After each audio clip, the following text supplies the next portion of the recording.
Alrighty, welcome to Real Men, Iowa, from the Pathway Studios in Johnston. Pretty exciting stuff here. Michael Damascus. I always go straight to the Book of Acts. I say your name wrong 3 times before I ever say it correctly. It was the road to Damascus. You're Damascus. Yeah, it's wrong to cuss. Yeah. Okay. So yeah, I should remember that. So okay, we're doing a new thing here. Yep. It's a brand new show, starting out strong, and that's how we do things here. That's how we roll. I'm pretty excited about this. We've been talking about this for a while. We've been part of this Real Men conference for a long time, and we thought we want to expand this thing and make it beneficial, not just on a one night of the year, but spread it throughout. And make it a tool, a discipleship thing. Who knows what this will become? So there's some people who have no idea what Real Men is, and millions will probably watch this first episode. Yes, it's gonna be crazy. It's gonna go viral. We'll probably be on the Tonight Show within a week. But just for those people who right. Let's talk about this a little bit. This really began in your heart and your vision. And I think it happened 2 or 3 years before I even knew it or paid attention because I'm kind of slow. And so tell us what in the world Real Men is. How'd that thing get started in the first place? It was now it'd probably be going on 9 years ago. Had an individual in my church. His name's Kyle, and he came to me and he had just said, I've been thinking about let's do something for guys, just guys in the church, And I thought, well, that's a great idea. I said, why don't we try to put together like a thing for the guys in our church and see, let's pray and let's see if we can get 40 guys to show up. And so that was his prayer, my prayer, and we prayed about that. We put together like an event, and we had Steve Dace come speak the first event, and we did it at our church building. We had over 100 folks show up. That's excellent. Event, and so that was pretty cool. So we realized in our church venue, it was, we realized we can't hold it here anymore. Yeah. And now let me ask you, like when Steve came, Steve Dace, was that when he was doing sports radio, or was he on WHO? He was at that time. He was on WHO radio. Okay, so he had gone into the new arena and was getting kind of popular. And before he went national. Absolutely. Okay, cool. So and Steve's been a good friend for a long time, and he's actually he cares about Real Men a lot and what we do and. So that's been kind of neat. But anyways, it was a good event, and we realized that there's a lot of stuff that we could improve, a lot of stuff that we could do different, and we moved to the venue where we're going to be at like this year, and that's at Rising Sun Church of Christ out in Pleasant Hill. And we've kind of grown ever since. The last time we had our Real Men conference back in 2015, we had over 500 guys show up. So from our early times into the last time we had Brad Stein, like I said, we had over 500 guys. 524 actually was our attendance. It was a good night. It was a good night. And it was a great event. And this year, it's going to be different. We're doing it at the same venue at Rising Sun Church of Christ, but in March, I should say, of 2017 is when we're going to be doing it. March 17th, 2017. The Real Men Conference, we're going to have T.C. Stallings, and you may or may not know him. He is a great person, but he's from the movie War Room. He was in that movie. He was also in the movie Courageous, and just for a little bit, he played a really bad dude, like a gang guy, and he was but anyways, he's got a more respectable, reputable role in War Room, and just a really cool guy. Very athletic. Played football for a while. He's super buff. Just kind of a lot like us. Yeah, I was going to say, just think my physique and just darker skin. But he's a cool guy, and I'm excited to see because he's got such a heart for speaking into men's lives in particular, and so he's really jazzed about coming to our event and just really trying to speak truth into the lives of the men that are there. Do we know yet? It's a little ways down the road, but like what's he going to talk about specifically? Has he got? Yeah, it's basically it's kind of a twofold thing. How do we get in the mess we're in right now, and how do we get out? You think we're in a mess? I don't know. Yeah, I think we are in a mess. We were talking about that a little bit ago. It's just crazy out there. Yes. I mean, it's just insane. Yes. The people who don't know Jesus are insane because you kind of expect that. Of course, they think we're insane, so I don't want to. I'm not. Right. but we're insane too. Like we've just gone crazy. Right. And and the world is in darkness and in blindness, and they're confused about so many things, and not to wander off of this path too much, but gender roles and all that stuff, there's so much confusion, and what does it really mean to be a guy? I mean, we just don't really know anymore. Yeah. And so it's neat to see godly examples of that being held up for us to look at, because there's so many bad examples to look at, but TC Stallings will come and really help us out. I'm excited about worship. It's going to be a big departure for us. We've always had Pathway. Yeah. Pathway is amazing, but Pathways, they've got some changes in their own house too a little bit now, and they've started a new church, so they got people going off in different directions, which is amazing. But we are having a guy named Jeff Arundel. He's a local musician, very talented. He's coming to lead worship with him and his band that'll be with him. So that'll be kind of a neat thing for us as well. I tell you what, Jeff Arundel and his music ministry is pretty cool. We know him personally. He's been in the studio here a number of times. He's been at our church a few times, and he's just a great guy. Has a great heart. They've recorded several tunes down in Nashville, and they just go all over the place, and just lead worship and really get to the heart of people through music, which is a different avenue, which is great. It's great to have that, and it will not disappoint. They're professionals, in their approach, and but they're just regular dudes. He's been at our church before and led us through worship, and I love the style. He's got a very almost a folksy style, very unplugged, acoustic, and I just love and a humble spirit about him. Oh, absolutely. He isn't coming in like, hey, I've been to Nashville. Yeah, I know. No, he doesn't have that at all. So it'll be good. The guys will relate to that. And agreed.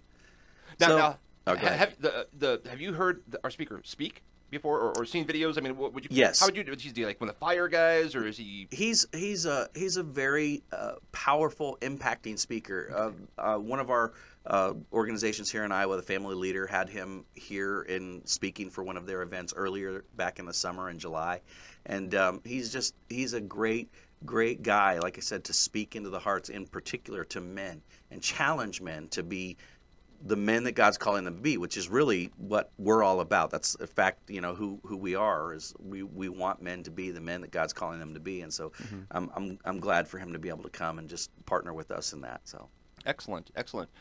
It's been really cool watching the ministry grow, and we've had several meetings where we've had conversations like, how far, what are we trying to do with this? Exactly. We're not trying to like take over the whole world. We're not trying to be the next Promise Keepers. Nope. We're not trying. But we want to impact people. Right. We want to help men be like you said, be godly men, which impacts their family, impacts their children, impacts the next generation. Yes. We're basically getting back to, if we just make disciples, this world won't be in such a crazy mess. Exactly. And so we're starting with the guys and saying, okay, dudes, do your job. Yes. Do your job spiritually. Pull up your pants and get going. Yes. So this will be a tool. This podcast, I guess, whatever they're called, will be something that Vlog. What's that? Vlog. Yeah. We'll try to make it practical. Like, this is our first one, so, we're having some fun, just giving some introductory things, but we want to make it some tools. We'll try to get some interaction from people out there. We set up a YouTube channel, so we'll start collecting our videos on there, and who knows what kind of, through social media, be able to do some things to help people. So it's just kind of a next step in what we're doing with Real Men, what God's doing through Real Men. Right. And have no idea what that'll do. Right. Yeah. Anything else on Real Men you want to cover? Well, I just, I want guys to mark their calendar. Again, it's 3/17/17. That's when the event is, and so it's going to be a great night. That's a Friday night, and it will be a balmy, probably 55 degrees, no snow. Oh, beautiful. Beautiful. I can see it already. And it's a one-evening event. One evening. It's from 7 p.m. to 10 p.m. It's just an easy way to kind of carve out some time to come. It'll be at Pleasant Hill. They've got a great venue, big auditorium. So we want to fill that place up, and we want guys to be impacted in a way that will change not only, like you said, their families, but their churches, their communities, all of those things. I think what everybody is wanting to know right now, will there be clowns? Probably not. Okay, because But we can go hunting for them afterwards. we could. What's up with the clown thing right now? It's crazy. I mean, and It's people are just being crazy. goofy, but you know, there was I saw a picture. One of our local schools had some clown. Some dude was pulled over on the side of the road and had handcuffs on, and I have a friend who's a teacher over in by where we're doing our conference at school over there, and she's like, that's all the kids could talk about all day long was this clown dude in handcuffs, and it's like no one could learn anything. The whole day was ruined, and I've heard of other schools that where kids are saying, I'm going to come as a clown, and they've actually called them in and saying, no, you won't. Yeah. And we've, our officers have been, be prepared Right. for aggressive, we're not going to let you hurt anybody. Right. It's So, nuts. Yeah, and some of it's just goofy kids or adults thinking they're funny, but the thing is, you can't do that anymore I know. because we're such a mess. I know. You just don't know what's going to come from that. So, man, that's insane. Okay, so I was playing around and was just Googling what are the top needs of men. We're talking about men. And not what you're thinking. Oh, the top needs of men that you always go to, like in marriage and stuff like that. Yeah. But like spiritual needs. What should we be doing as dudes? And I just found this website and that I read it. And I thought it was actually pretty solid. Would be some interesting conversation. This is the top 5 spiritual priorities of men, according to this particular website. Or is this this is what they are as in fact, or is this is what they should be as in this is your goal? I think the aim here was this is what my priority should be as a man. Okay. So it's a should be. A Okay. should be. A Yeah, should be. I gotcha. Because they had number 1, God. Yes. Okay, that should be your top priority. And I think we could say that in everybody's life that's not true. So it's not an is. It's a, Right. It's a should be. Absolutely. So what do you think? Number 1 priority in a guy's life should be God. How does that change things for them? How does that change our culture? I think that that's true, and I think that to get a little theological, I think it's true no matter what, that it's either God big G or it's God little G. Right. But they're always God will be first. Yeah. In a guy's life, and Could be my career. Could be my hobby. You always hear I'm not to dwell on Steve Deace, but I remember him always saying he's said this in the past when you get in a political argument, people say, "Oh, are you trying to turn America into a theocracy?" And he's like, "Well, every government system is a theocracy. The question is who's Theo?" Yeah. And so exactly. And it's a great question, and I think, but the reality is for men, who's Theo as well, because a lot of times it is not the Lord Almighty. It is the job Almighty. It is my drinking Almighty, or it is it's either a sinful thing or it's a good thing turned into a sinful thing because that good thing is taken over God's place. It can even be their kids. Yes, absolutely. How many times have you seen children consume people to the point where they like leave the church, leave their faith, because they're so consumed with their softball team or their soccer team. Yeah. And they say, "Oh no, you don't have to go to church on Sunday." That'll be later on. Church comes up in here, but somewhere in there, God kind of got a second row seat. It seems like, because their child's obviously going to become the next professional, quarterback or something in an NFL, and that's not going to happen. But I mean, it could, but Yeah, we definitely replace God. So how does that change our culture if guys will start saying in their families, you know what, God's going to come first? Right. And I think that what you would see if that becomes the priority in a man's life, what I've seen and what you've probably seen as well, because both of us pastor churches, is that you begin to see a family shaped in a way that you couldn't even imagine. I've seen families just in utter chaos, but when the man starts to say, okay, all right, God, you're going to be my priority now. When that happens, that whole family changes. And it can be just an amazing thing to witness, to see that happen in a family's life. And once that family changes, well, that kind of has a ripple effect into the whole church community. People are really excited because they're seeing this wonderful change taking place in a family. And so the church is impacted, obviously, and this guy's job, or maybe he needs to make a change in his job, or maybe his job performance changes or whatever. But it's always for the better. Yeah. Not that it becomes like you're problem free. Right. But you see just significant change occur because a guy has decided, all right, God, you're number one now, not the other crud that I've been having be number one. Now you are, and then that change is so amazing, and it's always awesome to see it. Well, we tend to make poor choices. Like when the wrong thing is our God. Let's say my job is my God. I'm going to become the greatest whatever carpenter or anything in the world, and then your focus is there, your heart is there, your passion is there, your time is there, and there's your family kind of drying on the vine, and missing. The kids don't know who dad is. Mom is not being fulfilled how she should be in a relationship, and there they are just kind of drying up, which causes all kinds of issues and problems. Kids acting up. And well, you and I are pastors. How many times have we seen that even with pastors? Oh yeah. I mean, and it's not that working for the church and serving the Lord is a bad thing. That's always a great thing. Yeah. But that's what Satan does, man. He jumps in and he turns those good things into horrible things when he can make that kind of take the place of the one true God, and your job or work or whatever it is kind of steps up into that place. You know, guys, sometimes even it's just an addictive thing, you know, a very obviously sinful thing, but most of the time it's not. Most of the time it's something that is good in and of itself. It's a wonderful thing. It's good but not best. Exactly. Yeah. Exactly. That's one of our I have a covenant in anybody in leadership at our church. And one of the things in there is that they have to sign this, that they will not lay their family on the altar of the church. Wow. You've got to say no once in a while, which is terrible to say, because especially as pastors, we want everything we can get out of every people. Exactly. I mean, even though we wouldn't say it that way, we really do. No, that's truth. And we're as guilty pulling people in away from their families as they are willing to go. So I kind of laid out on the line right away, say, hey, guys, you have to say no. And I will abuse you if you don't, because it's my nature. I'll forget this. One of us has to remember this at all times, this principle. And so that's important. Anyway, number one is God. If we put that first, everything else should fall in place. A second priority from this website was family. That your family should be next.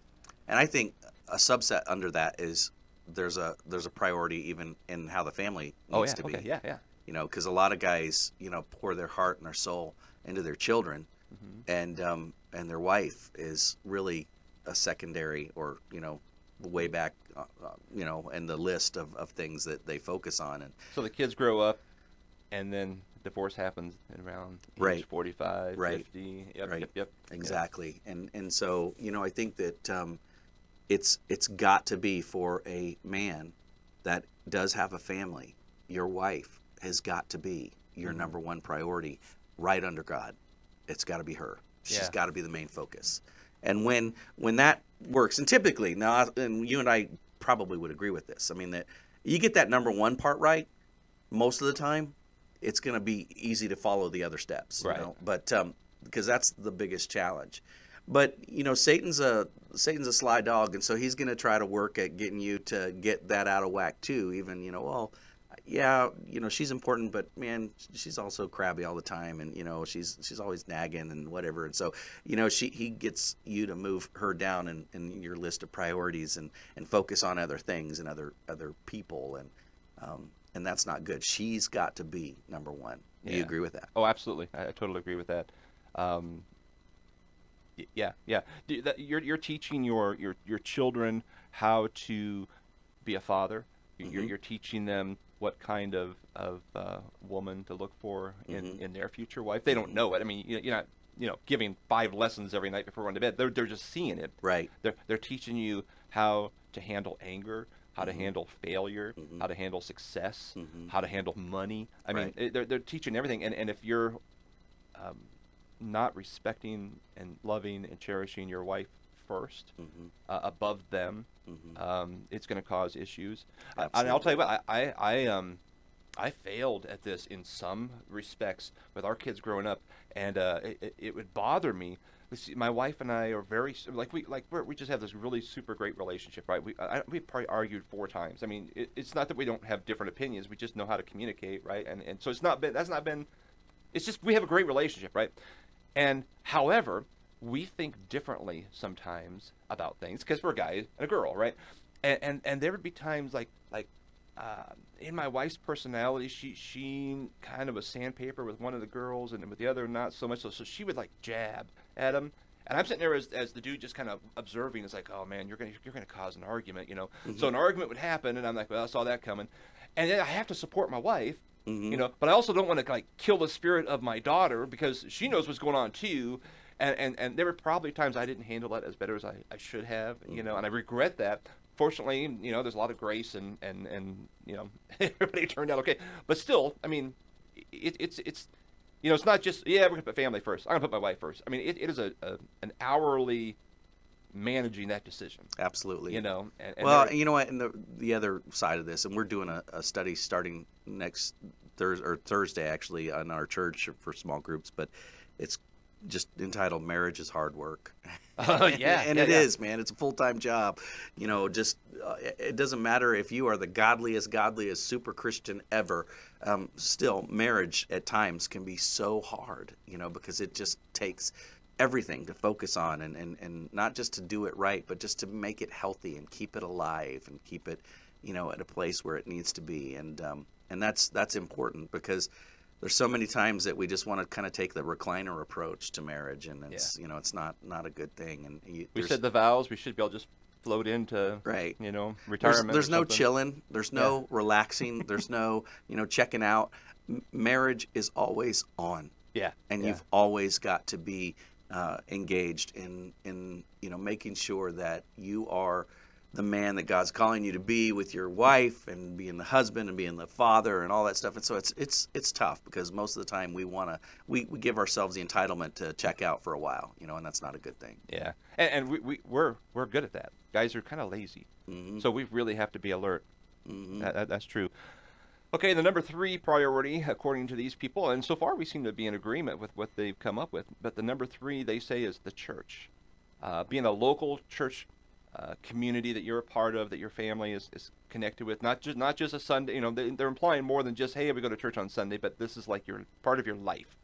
That's your third highest priority. What do you think? Quickly skip down to 4 too. Tell me what number 4 is. Excuse me. 4 was country. Okay, and what's 5? Work. Well, they put work all the way down at 5. See, this is interesting. I might start to digress from this, or you know, diverge from here. I think that maybe work could put into this spot, and number 3, and they put it all the way down at number 5. And here's why. I'll make my case, and you know, we can go through the prosecuting on this and defense. But I believe that part of being able to do number 2 is being able to do your work, being able to take care of your family. 1 Timothy 5:8. You know, I mean, if you don't take care of your own, you're worse than a pagan. You know, and so it's important that you also do a good job at being a person that's taking care of your family, and you do that through work. You know, that's what you do. That's what we guys do. Now, the thing is, we can't let that kind of rise up to, we've already talked about that, to number 1, which is really an easy temptation for us. But I believe that making sure that we're taking care of our family has got to be a high priority. And so I would probably put it I don't know, man. It's really tough. Now, I don't know if it's above the church, but it's definitely up there, right under family. I got to work, you know, I got to take care of them, you know, and then maybe right under that is church. So I don't know. That's tough because I'm a pastor and I'm saying this and I'm putting the church down. Right.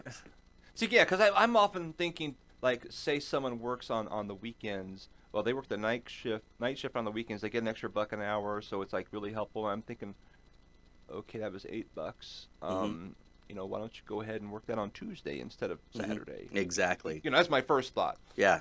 And of course, every family has their own dynamics and reasons why they do things. Now, I wouldn't say that in the scenario that you're describing, then I put the church back up then, because I don't think that should be sacrificed at the altar of work. You know, so I just think that. It's really, you know, and I think, I don't know, maybe we're at the same place on this, but I think that you have to be able to take care of your family, you know. So, I don't know. That's a tough one. Yeah. I definitely don't think it should be in 5th place. So maybe it could be in 4th place. The church, yeah. Because then you want to, there's a fine line between, you know, say legalism and you know this guilt if you're not at church, you know, well, because it's talking about more than attending a service, but being involved in the church community. Oh, absolutely. You know? So you can actually miss a Sunday morning. Oh, yeah. And still be involved in the community somehow. Right. You're serving in other ways. You're you know, giving of your time and talents. I had a guy that was a delivery for a soft drink company, and so he had to be at, you know, delivering every Sunday. He tried to change through his employer, you know, change things around. He couldn't, but so for probably about a year and a half, about 18 months, he was gone on Sundays.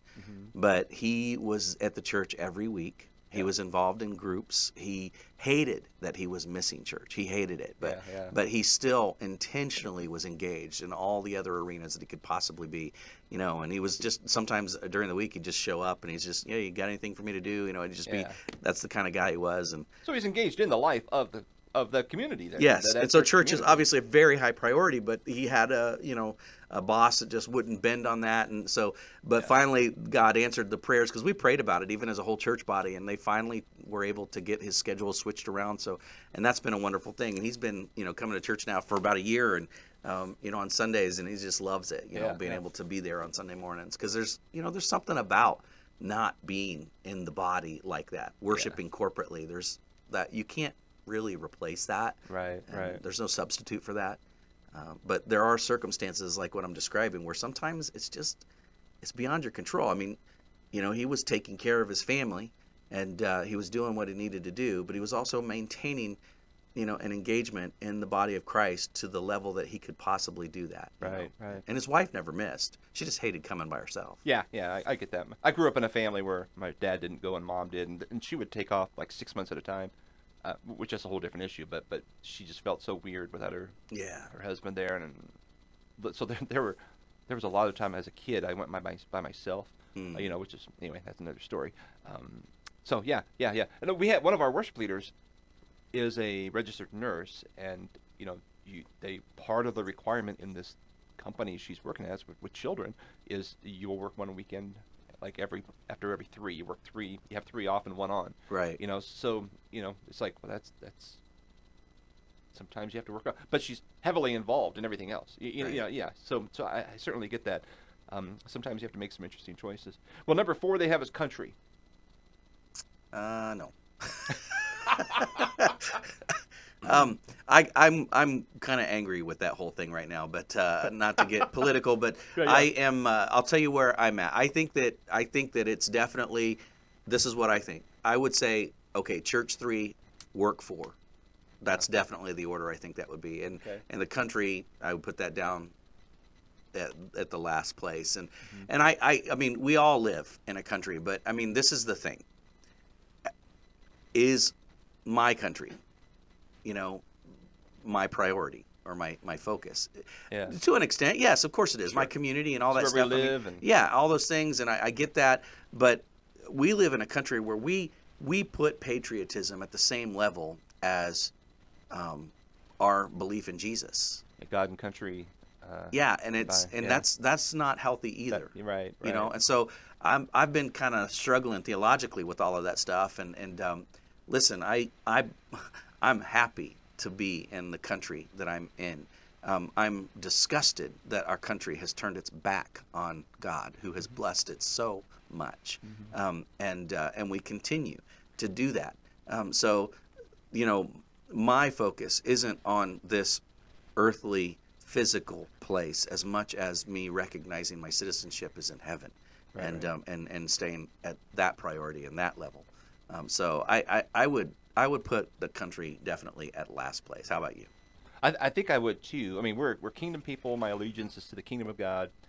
I love living in America. It has changed a lot in the last few decades to the point that really breaks my heart, and I fear for the future. My dedication to Jesus and the church will not change as the country changes. Right. And I told you before we even started, I was talking about this. I'd read an article, and it was saying if you don't vote for this particular candidate, well, you might lose your place that you worship in. You know, you might not have a church to worship in if you don't vote for this particular candidate. And oh my goodness, I mean that stuff just drives me crazy. And who sits in the Oval Office doesn't change who sits on the throne. You know what I mean? Exactly. Now, I believe we probably will lose some things in the future. Yes. Tax exempt status. And I believe that regardless of who's sitting in the Oval Office. Yeah, because we're just headed that direction. Yes, we are. As we have turned away from God as a culture, not just the political leaders or whatever, but the culture has turned. Right. And that's why we have the political leaders, because the culture chooses in our country. The culture chooses the leaders. So there's a lot of things that will change, and there will be some hard decisions that we'll have to make at times. I assume at some point I'll just be in jail. Right. I mean, I came to that conclusion a long time ago. So whatever the rules, I've definitely envisioned myself in an orange jumpsuit before. Yeah. I mean, nothing will stop me in my commitment. Now, we might lose this building. We might lose. We'll have to reformat things, how we do things, maybe. I hope that doesn't happen. But as quickly and rapidly as things have changed, it wouldn't surprise me. I guess that's all I say. You know what? And probably the big losers in this will be the big mega churches who own lots and lots of land. I mean, that's that's just gonna. I'm not gonna take on their concern, but I mean, that'd be something I'd be really like. Right. Well, think about. I mean, just the Roman Catholic Church in America. Man. Yeah. How much land they own, or the Mormon Church. How much land they own, and if we do lose tax exempt status, and we have to start paying, it will be a crippling effect upon the church, and you have people maybe even that might watch this and be like, well, they should pay their taxes. Well, the idea that we don't have a whole body of people that are already paying tax. That, you know what I mean? Exactly. That every single person that comes to the church does pay tax. Exactly. So I'm kind of confused on that. But anyways, well, that's another argument for another day. But that is I think a very strong reality that we're living in those kind of times. And it's not that country isn't a priority. It of course it is. You know what I mean? You got to protect and love and care for your own, but you also have to recognize that we live in dark days, right? And we live amongst a wicked people. We do. That's just the truth. And I'm not trying to be judging. I'm just saying this is what the judges say. I take the blame for that. Oh, I think our generation of preachers, yes, kind of just got caught up in the gimmicks and toys and flash, and we forgot to make disciples. And not just that. I think that more than just all of that, there's also like a whole mindset that approached about how you do church, and and I would argue just the whole CEO philosophy of I want to do this like I do a business. I want to do it with excellence. Well, of course we want to do it with excellence, but that whole I'm a CEO more than a pastor, and then you have the whole phenomenon of like pop star pastors. I was at a conference one time and saw a person have their Bible signed by the speaker that's a pastor, and I'm like, there's something wrong with that. Yeah, it's just something. Yeah, there's just something wrong with that. So I don't know. I am. I think country is important, but I think that it is definitely farther down on the totem pole for me of priorities. And it has. We already talked about this. Work is number 5, and which makes sense. But here's the deal. See, here's why some of these kind of slide around. It's kind of a fluid list because I would die for my country. Yes. The things what we've said about it, I would still. To protect the citizens of America, yes. If called upon, yes, I would go Absolutely. to arms and go overseas and do what I had. I would die for the country. Yes. I don't know that I would die for my, job. Yeah. I mean, I'd be like, I can find another job. Yeah. Now maybe that's different because we're pastors, but yes. I'm thinking if I worked at wherever, well, and and I would say that in my job, I would die for my people. I would die for my So as I say, it doesn't count maybe. For us to say right? that. Yeah. But if I worked at Walmart or some insurance company downtown, I'd be like, I could find another job. I mean, if it was like leave or die, I'd be like, okay. Yeah. And I hear you on that. I think that there probably are some jobs where we could argue like a teacher or a child care worker or something like that. A nurse. in a hospital, there are people that maybe would be willing to protect those that they're charged with caring, that they would be willing. And there are people even in our communities that do that already, policemen and firemen and others that they risk their lives, So it's like one of those things. I get that. So that's like the flu. Yeah. I didn't really even mean to like downgrade other jobs. Like we have holy jobs or something, but kind of sounded that way. I have my brother-in-law is in Kansas City right now, being trained to be an officer. He left the corporate world. He'd been there for decades, making a good salary, and really had a nice job. And he cut his salary in half, and he's going to be a police officer. That's really cool because, we need good men in that arena right now. Guy, and he's seen what's going on. Yeah. And it's like, I've always wanted to do this. I'm just going to do it. We need some people. Yeah. My unofficially future son-in-law, they're not engaged, but it'll happen someday. His dream is to become a canine officer. Wow. So we're about to be surrounded by this awesome. in our family. There's several people who put their life on the lines, lives on the line. So, all right. Any last words? We probably need to wrap this up. We don't want to bore everybody, but we'll have conversations. We're going to talk about Jesus. We're going to bring in some guests. If people have questions, they can contact us. We'll get all that contact information going. We have I have realmenia@gmail. I set up a new thing for the new webpage. Good. There you go. I figured we probably have put that in the realmenia. links. Put that in the comment section of the thing. And yeah. And if you have bad comments, we're going to turn the comments off in the videos. So you can email. Can we filter only positive? Yeah, exactly. Because we're so wonderful. All right, that's it for now. Our goal is to do this weekly. We all have crazy schedules. We'll see what happens. But all right.